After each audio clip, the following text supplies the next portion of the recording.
ಪ್ರಾಪರ್ಟಿಯಿಂದ ಶಿವು ಮಾತಾಡ್ತಿರೋದು. 1 ಎಕರೆ 8 ಗುಂಟೆ,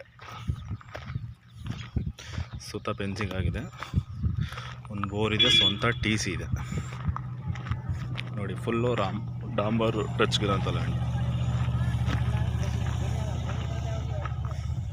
ಸ್ವಂತ TC ಎಲ್ಲ ಇದೆ ನೋಡಿ. ಇದು ಮೈಸೂರು ಟು ಗುಂಡ್ಲುಪೇಟೆ NH ಇಂದ ಕರೆಕ್ಟಾಗಿ ಲ್ಯಾಂಡ್ಗೆ 7 ಕಿಲೋಮೀಟ್ರ್ ಬರುತ್ತೆ. ಫುಲ್ ಇದು ಡಾಂಬರ್ ಟಚ್ಗಿರೋಂಥ ಲ್ಯಾಂಡ್, ರೆಡ್ ಸಾಯಿಲು, 1 ಎಕರೆ 8 ಗುಂಟೆ ಬರುತ್ತೆ. ಇದೇನು ನೋಡ್ತಾ ಇರೋದು, ಸುತ್ತ ಎಲ್ಲ ಆಲ್ರೆಡಿ ಫೆನ್ಸಿಂಗ್ ಆಗಿದೆ, ಬೋರು ಕೂಡ ಇದೆ.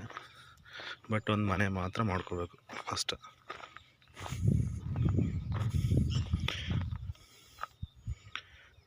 ನೋಡಿ ಅಲ್ಲಿ ಏನು ಕಾರ್ ನಿಂತಿದೆ ಅದು ಡಾಂಬರು. ಇದು ನಿಮಗೆ ರೋಡ್ ವಿಡ್ತ್ಗೆ ಹೆಚ್ಚು ಕಮ್ಮಿ ಒಂದು 150 ಅಡಿ ಮೇಲಿದೆ ಫ್ರಂಟೇಜ್ ಒಂದು 150 ಅಡಿ ಮೇಲಿದೆ ನೋಡಿ. ಇದೇನು ನೋಡ್ತಾ ಇದ್ದೀರಾ, ಇದೇ ಬೋರ್ವೆಲ್ಲು, ಇದೇ ಬೋರು. ಮಣ್ಣು ಮಾತ್ರ ಪ್ಯೂರ್ ರೆಡ್ ಸಾಯಿಲ್ ಸರ್, ತುಂಬ ಚೆನ್ನಾಗಿದೆ.